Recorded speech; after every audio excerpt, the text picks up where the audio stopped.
నమస్కారం. గత 4 రోజుల క్రితం తెలంగాణ రాష్ట్ర క్యాబినెట్ గౌరవ ముఖ్యమంత్రి రేవంత్ రెడ్డి గారి నాయకత్వంలో సమావేశమై గ్రామ పంచాయతీలకు సంబంధించి కొన్ని కీలక నిర్ణయాలు తీసుకోవడం జరిగింది. గ్రామ పంచాయతీల అభ్యున్నతి కొరకు, గ్రామ పంచాయతీల మనుగడ కొరకు తీసుకున్న ఈ నిర్ణయాలకు గ్రామ సర్పంచ్ల తరఫున, భీమ్గల్ మండల్ గ్రామ సర్పంచ్ల తరఫున గౌరవ ముఖ్యమంత్రి రేవంత్ రెడ్డి గారికి కృతజ్ఞతలు తెలియజేస్తున్నాను. ఏదైతే మొన్నటి క్యాబినెట్ భేటీలో గ్రామ పంచాయతీలకు సంబంధించిన తమ సొంత ఆదాయ నిధులను ట్రెజరీ ఖాతాల్లో కాకుండా తమ సొంత బ్యాంక్ ఖాతాల్లో జమ చేసుకునే విధంగా చట్టంలో మార్పులు తీసుకురావడానికి క్యాబినెట్ కమిటీ నిర్ణయించడం, అట్లాగే మరి కార్మికుల జీతాలు కూడా రాష్ట్ర ప్రభుత్వమే చెల్లించడానికి ప్రతి నెల 50 కోట్లతో ప్రత్యేక నిధులు జమ చేయడం, దాంతోపాటు గ్రామ పంచాయతీల ఆర్థిక స్వాతంత్రం కొరకు ఎలాంటి నిర్ణయాలు తీసుకోవాలో గ్రామ ప్రజల శ్రేయస్సు దృష్ట్యా అక్కడికక్కడ సత్వరం నిర్ణయాలు తీసుకోవాలి. దానికి ఆర్థిక వెసులుబాటు తప్పనిసరి అవసరం కనుక గ్రామ పంచాయతీలకు ఆర్థిక స్వాతంత్రం అనేది ఇచ్చినట్టయితే మరి సత్వర నిర్ణయాలు తీసుకొని గ్రామ ప్రజలకు గ్రామంలో ఉండే అన్ని రకాల మౌలిక సదుపాయాలను తొందరగా అందజేయడానికి సౌలభ్యంగా ఉంటుంది. కనుక గ్రామ పంచాయతీలకు ఆర్థిక స్వాతంత్రం అనేది చాలా ముఖ్యం. ఈ రకంగా రాష్ట్ర ప్రభుత్వం ఆలోచన చేయడం అనేది చాలా సంతోషకరం. అట్లాగే అంగన్వాడీలు మరియు ప్రాథమిక పాఠశాలలు అన్నింటిని కూడా గ్రామ పంచాయతీ పరిధిలోకి తీసుకొచ్చి వాటిని అన్నింటిని కూడా నిర్వహణ సక్రమంగా ఉండేలా చేయడానికి గ్రామ పంచాయతీని ఆజమాయిషీ చేయాలని మరి రాష్ట్ర ప్రభుత్వం నిర్ణయించడం, దాంతోపాటు మరి ఈ జీతాల చెల్లింపుల్లో వేగాన్ని పెంచి 1 తారీఖు నాడు జీతాలను సఫాయి కార్మికులకు కానీ, అట్లాగే గ్రామ పంచాయతీలో ఆపరేటర్లు కానీ వారందరికీ 1 తారీఖున జీతాలు చెల్లిస్తామనడం వారందరూ కూడా ఎంతో సంతోషిస్తున్నారు. మరి మా సఫాయి కార్మికుల తరఫున రాష్ట్ర ప్రభుత్వానికి ప్రత్యేక ధన్యవాదాలు తెలుపుతూ ఉన్నాను. అట్లాగే మరియు జాతీయ పండుగలప్పుడు రాష్ట్ర ప్రభుత్వానికి మరియు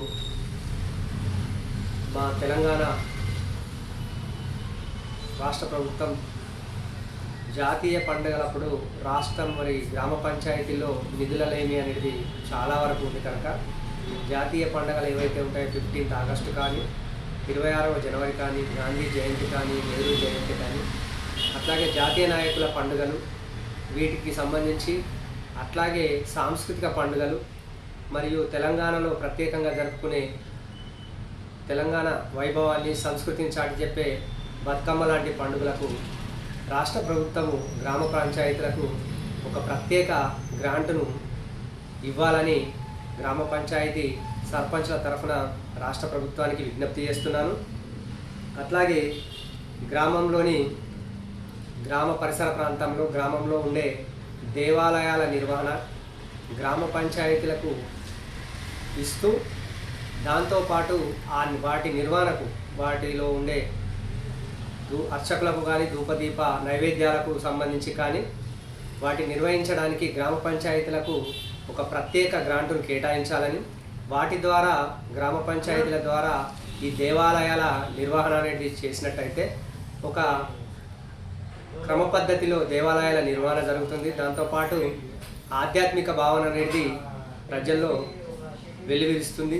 గ్రామ పంచాయతీల ఆజమాయిషీలో అట్లాగే గ్రామ పంచాయతీల ప్రత్యేక గ్రాంట్ ద్వారా ఈ దేవాలయాల నిర్వహణ అనేది జరగాలని, దానికోసము ప్రభుత్వము గ్రాంటును కేటాయించాలని చెప్పేసి దేవాలయాలన్నింటినీ కూడా గ్రామ పంచాయతీ పరిధిలోకి తీసుకురావాలని, ఆ రకంగా ప్రభుత్వం ప్రయత్నం చేయాలని నేను రాష్ట్ర ప్రభుత్వానికి విజ్ఞప్తి చేస్తున్నాను.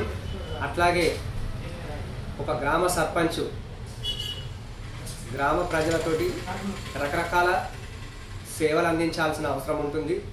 ప్రతి పనిలో సర్పంచ్ మమేకమై పనిచేయాల్సి ఉంటుంది. డైలీ అంటే రోజువారీ కార్యకలాపాలని తన సొంత పనులను అన్నింటినీ పక్కన పెట్టేసి గ్రామ సర్పంచ్ అట్లాగే దగ్గరలో ఉన్న మండల కార్యాలయము మరియు ఎంఆర్ఓ కార్యాలయము, పోలీస్ స్టేషను, వీటన్నింటికి సంబంధించిన రకరకాల సమస్యలతోటి రోజు మరి వెళ్ళాల్సిన అవసరం ఉంటుంది. కనుక ఇప్పుడు గ్రామ సర్పంచ్లకు ఉన్న వేతనాలు అరకొర 6,000 రూపాయలు. అవి ఏ రకంగా కూడా సరిపోయే మరి వేతనం కాదు. కనుక గ్రామ పంచాయతీలో ఉండే సర్పంచుల ఆర్థిక పరిస్థితిని ప్రభుత్వం అర్థం చేసుకొని మరి వారి సొంత పనులన్నీ వదిలేసి ప్రజల కొరకు అనేక రకాల కష్టాలను ఓర్చి ఈ 5 సంవత్సరాలు ప్రజలకు సేవలు అందించాల్సి ఉంటుంది, మౌలిక వసతులు అందించాల్సి ఉంటుంది.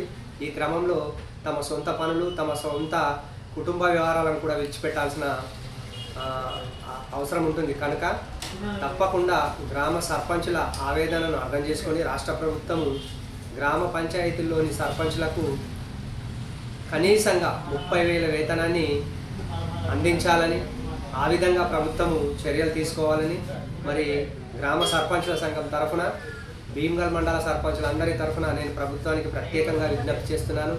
ఎందుకంటే చాలామంది సర్పంచులకు మరి ఆర్థికంగా చాలా ఇబ్బందుల్లో ఉన్నారు. కనుక వారు వాళ్ళ సొంత పనులన్నీ వదిలేసి ప్రజల కొరకు పనులు చేయాలి. కనుక 6,000 రూపాయల వేతనం అనేది ఏ రకంగా కూడా సబబు కాదు. కనుక వారి ఆర్థిక పరిస్థితులను దృష్టిలో పెట్టుకొని కనీసం 30,000 వేతనం గ్రామ పంచాయతీలకు, సర్పంచ్లకు ఇవ్వాలని, అట్లాగే వార్డు మెంబర్లకు కూడా గౌరవ వేతనం అనేది ప్రకటించాలని ప్రభుత్వాన్ని విజ్ఞప్తి చేస్తూ, రాబోయే రోజుల్లో రాష్ట్ర ప్రభుత్వం ఏవైతే గ్రామ పంచాయతీలకు సంబంధించి సంక్షేమం కోసము అనేక రకాల పథకాలను అమలు చేస్తున్నందువల్ల గ్రామ ప్రజల తరఫున, మండల సర్పంచ్ల తరఫున రాష్ట్ర ప్రభుత్వానికి, గౌరవ ముఖ్యమంత్రి రేవంత్ రెడ్డి గారికి పేరు పేరున కృతజ్ఞతలు తెలుపుతున్నాను. జై హింద్, జై కాంగ్రెస్.